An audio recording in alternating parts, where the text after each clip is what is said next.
Advocate N Lalkumar, ഇതിൽ ഏറ്റവും രസകരമായ ഒരു കാര്യമുണ്ട്. സ്വർണ്ണക്കൊള്ളയുമായി ബന്ധപ്പെടുത്തി ഈ സോണിയാഗാന്ധിയും പോറ്റി ഉൾപ്പെടെയുള്ള, അതായത് ഇന്നിപ്പോൾ എം പി രാജേഷ് തന്നെ പറഞ്ഞതുപോലെ കട്ടവനും വിറ്റവനും വാങ്ങിയവനും എല്ലാം ഒറ്റ ഫ്രെയിമിൽ. അപ്പോൾ ആ ചിത്രത്തിൽ തന്നെ ഉണ്ട് എല്ലാവരും. ക്ഷമിക്കണം. അപ്പോൾ നമ്മൾ ഈ ചിത്രം ഉയർത്തിക്കാട്ടി സോണിയാഗാന്ധിയും പോറ്റിയുമായുള്ള ബന്ധത്തെക്കുറിച്ച് ചോദിച്ചാൽ കോൺഗ്രസ് നേതാക്കൾ ആദ്യം പറയും മുഖ്യമന്ത്രിയും ഉണ്ണികൃഷ്ണൻ പോറ്റിയും ഒരുമിച്ചുള്ള ചിത്രമുണ്ടല്ലോ, അതിൻ്റെ വ്യത്യാസത്തെക്കുറിച്ച് മനസ്സിലാക്കാൻ പോലും ഇവർക്ക് കഴിയുന്നില്ല എന്നുള്ളതാണ്. മുഖ്യമന്ത്രി പങ്കെടുക്കുന്നത് ഒരു പൊതുപരിപാടിയാണ്, നമ്മൾ പലതവണ അത് ചർച്ച ചെയ്തതാണ്. അപ്പോൾ അതിൽ ഉണ്ണികൃഷ്ണൻ പോറ്റി ആ ചിത്രത്തിൽ ഒരിടത്ത് നിൽക്കുന്നു, ആ വീഡിയോയിൽ ഒരിടത്ത് നിൽക്കുന്നു. പക്ഷേ സോണിയാഗാന്ധിയുടെ കാര്യത്തിലേക്ക് വരുമ്പോൾ ഇതാ സ്വകാര്യ വസതി. നമ്മൾ ആവർത്തിച്ച് ചോദിച്ചിട്ടുള്ളതുപോലെ കരുണാകരൻ ഉൾപ്പെടെയുള്ള നേതാക്കൾക്ക് കൂടിക്കാഴ്ചയ്ക്ക് സാധിക്കാതിരുന്ന വ്യക്തി, വലിയ സുരക്ഷയിലുള്ള ആൾ, അവിടേക്ക് എങ്ങനെ എത്തി ഉണ്ണികൃഷ്ണൻ പോറ്റി എന്നുള്ള ചോദ്യമാണ്. ഇപ്പോൾ ആ ചോദ്യം ഇങ്ങനെ കോൺഗ്രസിനെ വരിഞ്ഞു മുറുക്കുമ്പോഴാണ് ഇപ്പോൾ ഏറ്റവും ഒടുവിൽ ആ ചോദ്യത്തിന്റെ ആഴം കൂടുന്തോറും കടകംപള്ളിക്ക് ബന്ധമുണ്ടെന്ന് ഞങ്ങൾ പറഞ്ഞിട്ടില്ല എന്നതിലേക്ക് വരെ കാര്യങ്ങൾ എത്തിയിട്ടുണ്ട്. അഡ്വക്കേറ്റ് ലാൽകുമാർ, അപ്പോൾ ഇതിൽ എന്തെങ്കിലും ഉണ്ടോ? അവരെന്തിനാണ് ഇങ്ങനെ പേടിക്കുന്നത്? ആ വിഷയത്തിൽ എന്താണ് മറുപടി പറയാൻ സാധിക്കാത്തത്?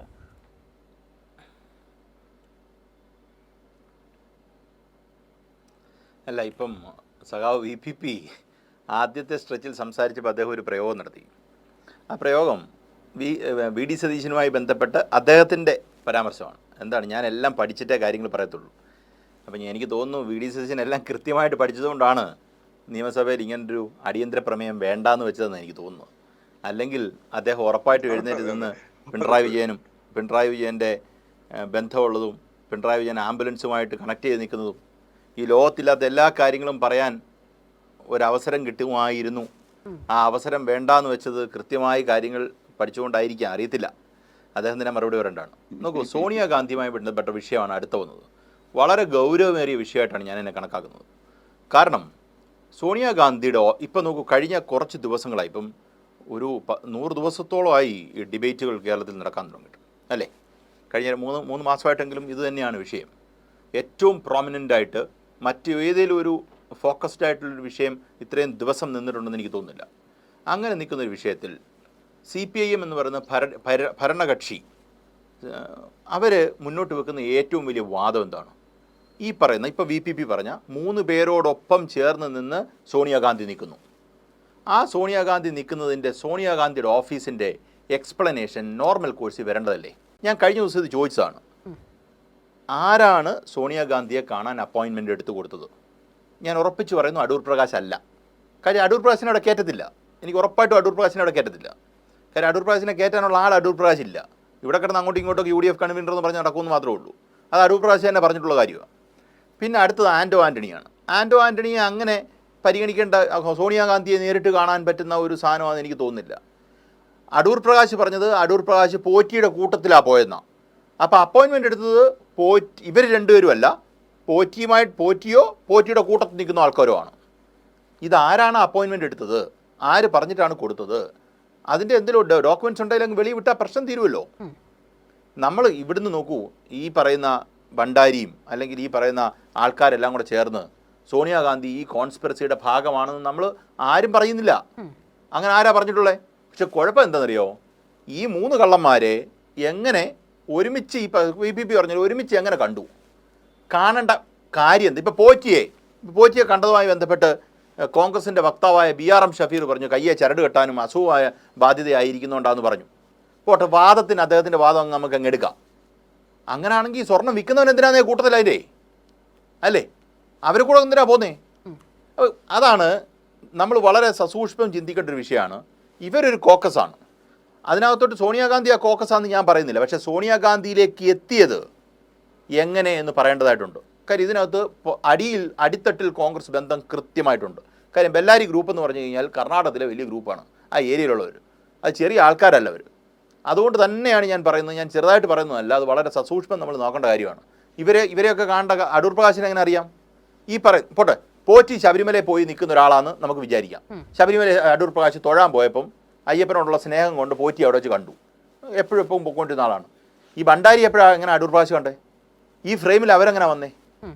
അത് പറയണ്ടേ? അതിൻ്റെ എക്സ്പ്ലനേഷൻ അടൂർ പ്രകാശ് പറയണ്ടേ? അതും അടൂർ പ്രകാശ് പറയത്തില്ല. ഇത് ഇത്രയേ ഉള്ളൂ കാര്യം. ഇതിനകത്ത് കൃത്യമായി ഇവർക്ക് പരസ്പരം അറിയാവുന്ന ആൾക്കാരാണ്. അതിന് കൃത്യമായ മനുഷ്യന് മനസ്സിലാകുന്ന, ബോധ്യപ്പെടുന്ന വിശദീകരണം തരത്തക്ക രീതിയിലുള്ള ഒരു ഉത്തരം അവരുടെ ഇല്ല എന്നുള്ളതാണ് പ്രശ്നം. അതുകൊണ്ട് പിന്നെ കടകംപള്ളിയുടെ അനിയൻ എന്നൊക്കെ പറഞ്ഞുകൊണ്ടാക്കാന്നേ ഉള്ളൂ. ഇപ്പോൾ VPP പറഞ്ഞൊരു കാര്യം എന്നാ, കടകംപള്ളിയുടെ കൂട്ടത്തിലുള്ള ഫോട്ടോയുണ്ട്, മുഖ്യമന്ത്രിയുടെ കൂട്ടത്തിലുള്ള ഫോട്ടോയുണ്ട്, ഉണ്ടെന്നേ.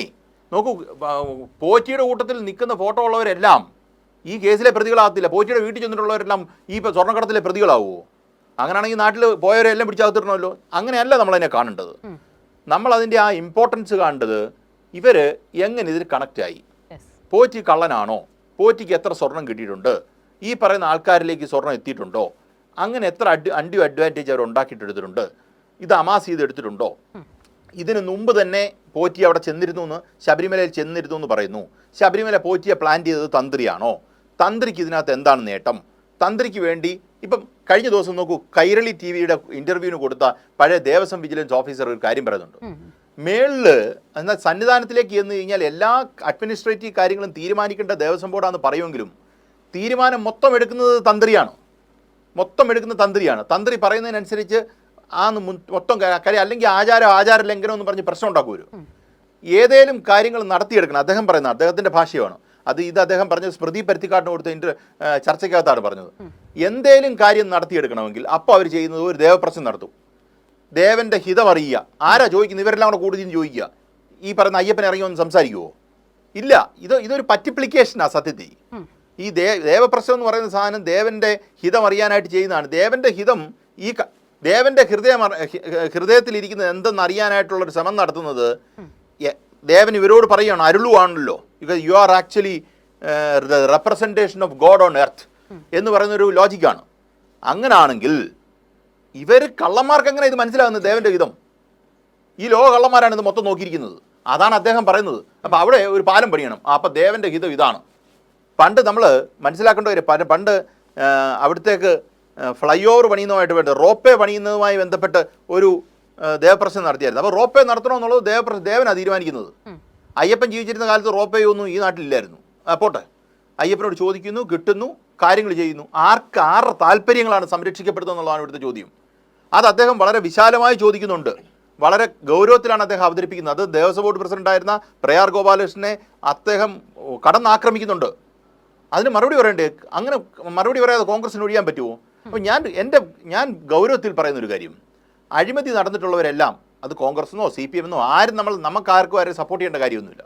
പക്ഷേ ഇതിനകത്ത് കോൺഗ്രസ് ഇരട്ടത്താപ്പ് ഇപ്പോൾ കാണിക്കുന്നുണ്ട്. നോക്കൂ, CPM-ന് സംശയമില്ലല്ലോ, അന്വേഷണം നടക്കട്ടെ. SIT അന്വേഷണം നടക്കുന്നുണ്ട്. അവർക്ക് വേണ്ടപ്പെട്ട ആൾക്കാരകത്ത് കിടപ്പുണ്ട്. CPM-ന്റെ പൊസിഷന് എന്താണോ അത് SIT-യുടെ പൊസിഷൻ ആകുന്നു, അല്ലെങ്കിൽ ഈ പറയുന്ന ഹൈക്കോടതി പറയുന്നത് അംഗീകരിക്കുന്നു. പെട്ടെന്ന് ഇവർക്ക് മാത്രമാണ് പെട്ടെന്ന് അൺസെറ്റിൽഡ് ആകുന്നത്. അവിടെ തന്നെ നമുക്ക് കാര്യങ്ങൾ മനസ്സിലായി.